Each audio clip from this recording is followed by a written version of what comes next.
Hello friends, राजकाय special स्वामी भक्ती या चॅनलवर मी तुमचं पुन्हा एकदा नव्याने स्वागत करते. तर आज आपण आपल्या व्हिडिओमध्ये नाही की कथा पाहणार आहोत, नाही की देव आपल्याला काय सांगत आहे हे पाहणार आहोत. आज आपला जो टॉपिक आहे तो थोडा वेगळा असणार आहे, कारण आज आपण आपल्या व्हिडिओमध्ये एका कमेंटचं उत्तर पाहणार आहोत. मला एक कमेंट आली की पहिले हे सांगा की आपल्याला देव फॅमिली आणि कुटुंबामध्ये का जन्माला घालतो. आता ह्या कमेंट जेव्हा मी वाचली तेव्हा माझ्या इतकं तर लक्षात आलं, ही जी कमेंट करणारी व्यक्ती आहे ती खूपच दुःखी कष्टी आहे. हे मात्र नक्की, तिच्या आयुष्यात खूप आणि खूपच दुःख आहे. मग आता काय करणार. बहुतेक काही स्त्रियांचं काही दुःख असतं जे की त्या कोणालाही सांगू शकत नाहीत. त्या घरामध्ये अशा काही व्यक्ती असतात की त्या स्त्रीला अजिबात समजून घेत नाहीत. अशा खूप आपल्या समाजामध्ये स्त्रिया आहेत, त्या खूप काही सहन करत असतात आणि कुणाला बोलतसुद्धा नसतात. त्या गुपचूप ते सर्व काही सहन करत असतात. आणि ही जी काही व्यक्ती आहे कमेंट करणारी, तर मला असं वाटतं की त्या व्यक्तीलासुद्धा हाच त्रास आहे. जेव्हापासून मी ही कमेंट वाचली तेव्हापासून मी विचार करते की मी ह्या कमेंटचं उत्तर देऊ पण ठीक आहे, वेळ भेटत नव्हता. कमेंट वाचल्या लगेच विचार केला होता की ह्या कमेंटचं उत्तर मी नक्कीच देणार.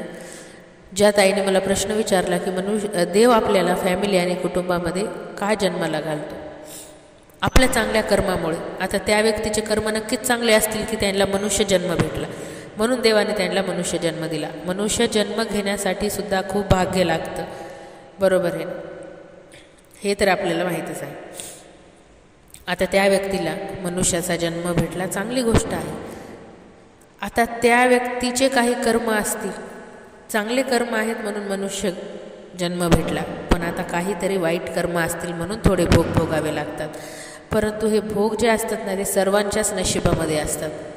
भोग असतात त्या आपल्या देवाला सुद्धा चुकलेले नाहीत. देवाने सुद्धा भोग भोगलेले आहेत. आपण तर मनुष्य आहोत, बरोबर ना. मग असे काही वाईट कर्म असतात ज्याच्यामुळे गेल्या जन्मीचे काही वाईट कर्म असतात, त्यामुळे हे भोग आपल्याला भोगावे लागतात. आता काही हरकत नाही. तुम्हाला ताई, तुम्हाला खूप त्रास आहे, तुम्ही खूप दुःखी आहात. तुमच्या बोलण्यावरनं मी इतकं समजते की तुम्हाला तुमच्या घरातलेच जे काही मेंबर आहेत, व्यक्ती आहेत, कुटुंबातील लोक आहेत, ते तुम्हाला समजून घेत नाही आहेत. हे मला लक्षामध्ये आलेलं आहे तुमच्या एका कमेंटनुसारच. पण काही हरकत नाही, आज ना उद्या ते तुम्हाला नक्कीच समजून घेतील. आणि जर का आपल्याला कोणी समजून घेत नसेल तर आपण खूप काही उपाय करू शकतो. स्वामी सेवा करा, नामस्मरण करा, त्यामुळे तुमचे दुःख थोडेसे तरी कमी नक्कीच होणार. पहा, तुम्ही नाही झाले तर मग मला सांगा. आता मी तुम्हाला म्हणजे त्या ताईला सांगते की तुमच्या आयुष्यामध्ये इतकं दुःख आहे असं तुम्हाला वाटतं, पण तुम्ही कधी विचार केला आहे का, तुमच्यापेक्षा सुद्धा खूप जास्त दुःख ह्या समाजामध्ये आपण राहतो त्या जगामध्ये अशा खूप लोकांना आहे, जे लोक बोलून सुद्धा दाखवू शकत नाहीत, बरोबर ना. म्हणून आपलं दुःख कधीही इतकं मोठं नका समजू की ते कधी सुटणारच नाही किंवा आपल्यापासून ते दुःख जाणारच नाही. ज्यांच्या आयुष्यात दुःख आहे त्यांनी एकच विचार करा, आपल्या आयुष्यात जे दुःख आहे ते इतरांपेक्षा कमी आहे. आणि दुसरी गोष्ट म्हणजे दुसऱ्यांच्या आयुष्यातले दुःख कमी करायचा प्रयत्न करा. तुमच्या आयुष्यातले दुःख आपोआप कमी होते. तुम्हाला काहीच दुसरं करायची गरज नाही. आता त्या व्यक्तीचा प्रश्न होता की फॅमिलीमध्ये जन्माला का घातले. तर पहिले मी म्हटल्यासारखं की तुमच्या चांगल्या कर्मामुळे, आणि आता जे दुःख आहे ते तुमच्या मागच्या जन्माचे काही कर्म असतील तर ते त्याचे भोग आहेत, म्हणून आता ह्या जन्मात ते भोग तुम्हाला पूर्ण करायचे आहेत, बरोबर आहे. आणि हे जे भोग आहेत ते जन्मभर नसतातच, बरोबर आहे. तर स्वामी कृपा ही सर्वांवरच होतच असते. स्वामीही सर्वांवर कृपा करतात, फक्त आपल्याला स्वामी सेवा करायची असते, बाकी काही नाही. तर तुम्हाला मी भोगाविषयी एक कथा सांगते. खरं तरी ही कथा मी ह्या व्हिडिओमध्ये सांगणार नव्हते, पण आता ठीक आहे. पण ही जी कथा सांगणार आहे म्हणजे ती सत्य घटना आहे, सत्य घटनेवरच आधारित आहे. तर तुम्हाला सांगते आता ती कथा, आणि ती रिअल आहे, खरी कथा आहे, सत्य घटना आहे. तर एक middle class family, middle class म्हणण्यापेक्षा मिडल क्लास नाही, गरीब म्हणजे खूप आणि खूपच गरीब अशी फॅमिली, बरं गरीब फॅमिली होती. खूप गरिबीचे दिवस. 2 मुलं, 1 मुलगी, नवरा बायको असे त्यांचे कुटुंब होते. आता पूर्वीच्या काळात माणसांना नोकऱ्या असायच्या, पण पगार कमी असायचा. त्या कुटुंबातील जो कर्ता पुरुष होता ना, तर तसंच त्याला नोकरी होती. तर मी म्हटल्यासारखं त्याला नोकरी होती, पण पगार खूप कमी होता. तर त्याच्या पगारीमध्ये घरचं सर्व काही भागत नव्हतं. तेव्हा पगारच किती होती, तर 10-20 रुपये अशी काहीतरी पगार होत होती. तेवढ्यामध्ये त्यांच्या कुटुंबाचं भागतही नव्हतं. तर मग आता करायचं काय? तर मग त्या घरच्या स्त्रीने, म्हणजे त्या नवऱ्याच्या म्हणजे बायको होती, तर त्या बायकोने काय केले, शेतामध्ये काम करायला सुरुवात केली. मग हळूहळू ती बाई शेतामध्ये जाऊ लागली. ती बायको शेतामध्ये कष्ट करायची. मग काही नवऱ्याच्या पैशावर काही आणि त्या बाईच्या शेतावरच्या कामावर काही, असे त्यांचे घर आता चालू लागले होते. त्यांचा संसार असा सुरळीत, कमी पैशाचा होता, कष्टाचा होता, पण सुखी होता. ते समाधानी होते. त्याने कधीच देवाकडे अशी तक्रार केली नाही की माझं असं आयुष्य का आहे, मी इतकी कष्टी का आहे, आम्हाला इतकं दुःख का आहे, कधी आणि कधीच नाही. बरोबर. फक्त त्यांचा विश्वास देवावर होता. आज ना उद्या देव आमचं नक्कीच चांगलं करेल. आज मी जेवढे दुःख भोगत आहे, आज मी जे काही भोग भोगत आहे, आज नाही तर उद्या माझे भोग संपतील आणि मला सुद्धा चांगले दिवस नक्कीच येतील. इतकाच विश्वास त्या दोघा नवरा बायकोच्या मनामध्ये होता. त्यांनी कष्ट केले, खूप कष्ट केले, लेकरांना लहानाचं मोठं केलं. नंतर मग त्या मुलांना त्यांनी शाळेमध्ये टाकले. बरोबर आहे. 2 मुलं, 1 मुलगी, त्या मुलांना शाळेमध्ये टाकले. आणि विशेष म्हणजे त्यांचे आईवडील हे अडाणी होते. अजिबात त्यांना शिक्षणाचं काही एक माहिती नव्हतं. आता तुम्ही म्हणसाल, मग ते तुम्ही म्हणायलात की ते अडाणी होते, मग नोकरी कशी त्या पुरुषाला, त्या माणसाला? तर नोकरी अशी की पहिले रेल्वेमध्ये इतकं काही शिक्षणाची गरज वगैरे नसायची. ज्यांना खूप ते माणसं अशी मालगाडीवरचे मालगाडी राहायची, त्याच्यावरचे जे काही माल असायचा ते लोक ते रिकामा करायचे. त्यातूनच त्यांना त्या नोकऱ्या वगैरे लागत होत्या. म्हणून तर मायबाप अडाणी, बिलकुल शिकलेले नाही. पण मायबापांनी असा विचार केला की आम्ही जरी शिकलेले नाहीत ना, काही हरकत नाही, आम्ही आमच्या मुलांना शिकवू. पुढे जाऊन त्यांनी त्या मुलाला शिकवले. लेकरं आता रोज शाळेत जाऊ लागले. मायबापाला खूप आनंद, आईवडील खूप आनंदी, मस्त छानपैकी कष्ट करून त्यांनी शिकवलं. शाळेचा युनिफॉर्म झालं, शिक्षणाला वही, पुस्तक, पेन, पेन्सिल जे काही लागायचं ते त्यांनी मुलांना पुरवलं. असं करत दिवस गेल्याच्या नंतर मुलीचं लग्न झालं. मुलीला सुद्धा शिकवलं. विशेष म्हणजे त्या काळामध्ये तर कोणी मुलींना शिकवत नव्हतं, पण ह्या आईवडिलांनी त्या मुलीला सुद्धा शिकवलं. 8वीपर्यंतचं शिक्षण दिलं. 8वीपर्यंत मुलगी शिकली. त्यानंतर तिला चांगला असा घरदार पाहून त्या मुलीचं लग्न लावून दिलं. आणि मुलीला सुद्धा नोकरीवाला मुलगा पाहून दिला. छान एका खात्यामध्ये शिकलेला चांगला नवरा. मुलीचा सुद्धा संसार चालू झाला. आता मायबाप होते त्याच परिस्थितीत होते. बरोबर आहे. काही नाही, कष्ट करून व्याज बट्टा करून कर्ज काढून मुलीचं लग्न लावून दिलं.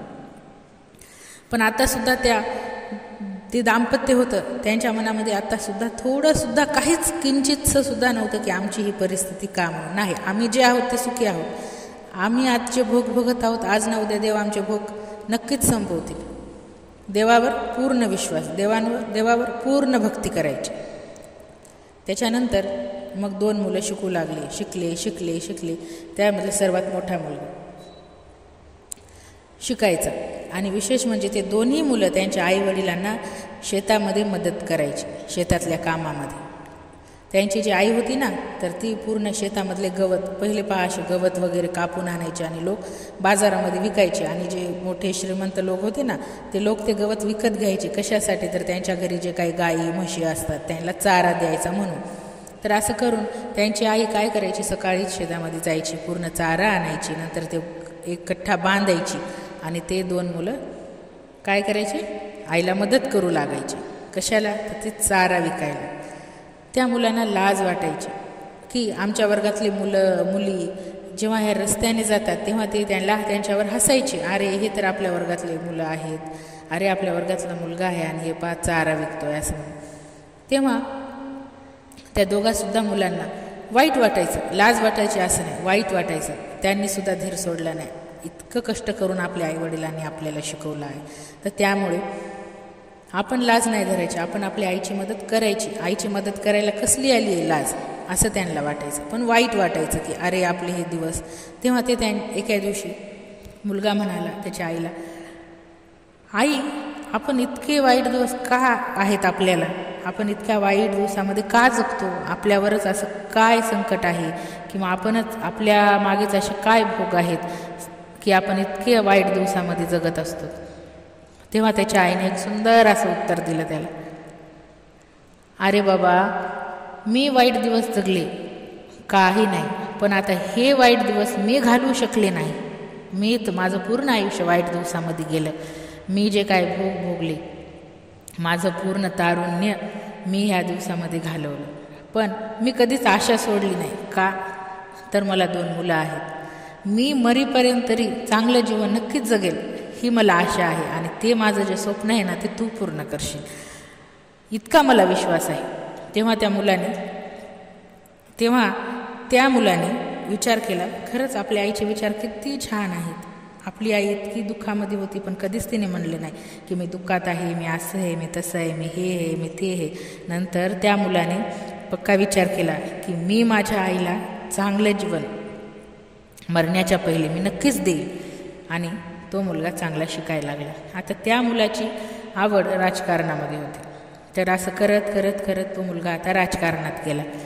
राजकारणात गेला म्हणजे सुशिक्षित पूर्ण शिकलेला मुलगा राजकारणात गेला. मग तो असं काही रॅली काढा कोणत्या आंदोलनाचा असा अजिबात नाही. राजकारणात गेला म्हणजे फक्त तो समाजकार्य करायला लागला. त्यांच्या आजूबाजूचे जे काही लोक आहेत त्यांना काही कागदपत्र मदत करणे, काही समजत नसेल तर त्यांना कोणते कागदपत्र काढून देणे. आणि तो मुलगा आणि सर्वांची मदत तो मुलगा होता तो सर्वांची मदत करायचा. कारण त्याच्या आईचेच संस्कारच तसे होते की सर्वांची मदत करायची, कधीही कुणाला कोणत्याही गोष्टीसाठी नाही म्हणायचं नाही. मग तो छानपैकी त्याच्या आईचं म्हणणं ऐकायचं आणि सर्वांना मदत करायचं. असं मदत करत करत करत करत करत तो मुलगा आता त्यांचा जो काही भाग होता, नगर म्हणा, जो काही मोहल्ला म्हणा, नगर मोहल्ला किंवा वार्ड म्हणा, त्या ह्याच्यामध्ये तो मुलगा आता सर्वांचा लाडका झाला. सर्वांचा लाडका झाला तो मुलगा आता सर्वांना आवडू लागला. आणि मग तेव्हा त्या लोकांनीच त्याला सांगितलं, तू आमचे इतके कामं करतोस तर तू निवडणुकीला का उभं नाही राहत. तर ते मुलगा म्हणला, नाही मी असं कसं करू शकतो, माझी इतकी परिस्थिती नाही आहे की मी निवडणुकीला उभं राहू, इतका खर्च करू. तेव्हा त्या मुलाला निवडणुकीला त्या पूर्ण जे काही गल्लीतले लोक होते किंवा त्या मोहल्ल्यातले, त्या नगरातले, त्या वार्डातले लोक होते ना, ते सर्व एकत्र आले. त्यांनी पैसे जमा केले आणि त्या मुलाला निवडणुकीला उभं राहिले. त्याचा फॉर्म वगैरे भरला आणि त्याला निवडून दिलं. असं झालं बरोबर. मग आता निवडून आल्याच्या नंतर पाहायची तर गोष्ट नाहीच, त्यांचे आता चांगले दिवस सुरू झाले. आणि अशा प्रकारे त्या मुलानं त्या आईचं जे स्वप्न होतं ना त्या पूर्ण केलं. म्हणजे त्याची आई शेतामध्ये जायची, गवत आणायची, विकायची, नंतर त्यांनी घरी यायचं. मग ते कधी जेवायला असायचं, कधी नसायचं, कधी त्याने ॲडजस्ट करायचं, कधी शाळेमध्ये पेन नसायची, वही नसायची. असं करत करत करत करत त्यांनी ते सगळे वाईट जे दिवस होते ना ते मागे टाकले आणि चांगल्या दिवसाला सुरुवात झाली. कशामुळे झाली? कारण देवावर विश्वास ठाम होता, स्वतःवर विश्वास होता. ती जी बाई होती तर तिला आपल्या स्वतःवर आणि आपल्या संस्कारावर पूर्ण विश्वास होता. आज ना उद्या मी जरी माझं नशीब नाही बदलू शकले तरी माझी मुलं माझं नशीब मात्र नक्कीच बदलतील. अशा प्रकारे आणि मग तो मुलगा नगरसेवक झाला. नगरसेवक झाल्याच्या नंतर त्या मुलाचा स्वभाव इतका छान होता की नंतर त्याला सगळ्या नगरसेवक म्हणजे सगळ्यांच्या एकजुटीनं, सर्वांच्या ह्यानं तो मुलगा नगराध्यक्ष झाला. आणि विशेष म्हणजे तो थोड्या खालच्या जातीचा होता. खालच्या जातीचा म्हणजे SC मध्येच होता. तर तो मागासवर्गीय असं म्हणू शकतो आपण. तर तो मागासवर्गीय मुलगा होता. तर त्या जिल्ह्यामध्ये मागासवर्गीय म्हणून तर त्या मुलाला बहुमान मिळाला. तो त्या जिल्ह्यामध्ये मागासवर्गीय मधला पहिला नगराध्यक्ष कोण असेल तर तो मुलगा होता. अशा प्रकारे त्यांच्या कष्टाचं चीज झालं. त्या मुलाने त्याच्या आईच्या कष्टाचं चीज केलं. आणि ही सत्य घटना आहे, खोटी नाही. बरोबर आहे. तर अशा प्रकारे म्हणून आपल्याला अशी जिंदगी का दिली, हे का केलं, हे असा विचार तुम्ही का करता? त्याच्यातूनच काहीतरी चांगलं घेण्याचा प्रयत्न करा. त्याच्यातूनच तुम्ही स्वतः मार्ग काढा.